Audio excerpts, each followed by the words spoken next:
Hi friends, இந்த வீடியோவில் நம்ம இப்போ ஐப்பட்டி உப்பட்டி எப்படி ஸ்டிச் பண்ணலன்னு தான் பார்க்க போகிறோம். இப்போ நான் ஃபஸ்ட்டு உப்பட்டி தான் ஸ்டிச் பண்ணி, அதுக்காக நல்ல பக்கமாக ஒரு பீஸை எடுத்து வச்சுக்கோங்க.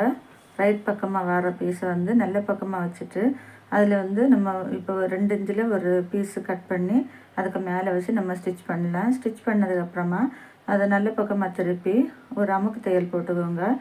அமுக்கு தையல் போட்டதுக்கப்புறமா உள் பக்கமாக திருப்பிட்டு இந்த மாதிரி 2ஆக ஃபோல்டு பண்ணி வச்சுட்டு இந்த மாதிரி ஸ்ட்ரைட்டாக நம்ம ஸ்டிச் போட்டுக்கலாம். இப்போ உப்பட்டி ரெடி ஆயிடுச்சு. இனி நம்ம ஐப்பட்டி எப்படி ஸ்டிச் பண்ணலான்னு பார்க்கலாம். இந்த மாதிரி உள் பக்கமாக எடுத்து வச்சுக்கோங்க. வச்சுட்டு இந்த மாதிரி ஒரு 3 இன்ச்சில் ஒரு பீஸ் எடுத்துக்கோங்க. பீஸ் எடுத்து இந்த உள் பக்கமாக வச்சு நம்ம இது இப்போ ஸ்டிச் பண்ணி எடுக்கலாம்.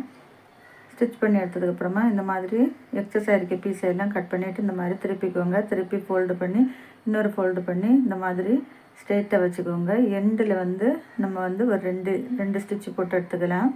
போட்டு எடுத்ததுக்கப்புறமா இந்த மாதிரி திருப்பிக்கோங்க. திருப்பிட்டு ஸ்ட்ரெயிட்டாக ஒரே அளவில் நம்ம ஃபோல்டு பண்ணி வச்சுட்டு ஸ்ட்ரெயிட்டாக இந்த மாதிரி நம்ம ஸ்டிச் போட்டு எடுக்கலாம். இப்போ நம்ம ஸ்டிச் பண்ணதுக்கப்புறமா இப்போ ஒரு 1/4 இன்ச்சு கேப் போட்டு இன்னொரு ஸ்டிச் போட்டு எடுத்துக்கோங்க. பாருங்கள், அதுவும் நமக்கு ரெடி ஆயிடுச்சு. இப்போ கரெக்டாக வந்துருக்கு. நீங்களும்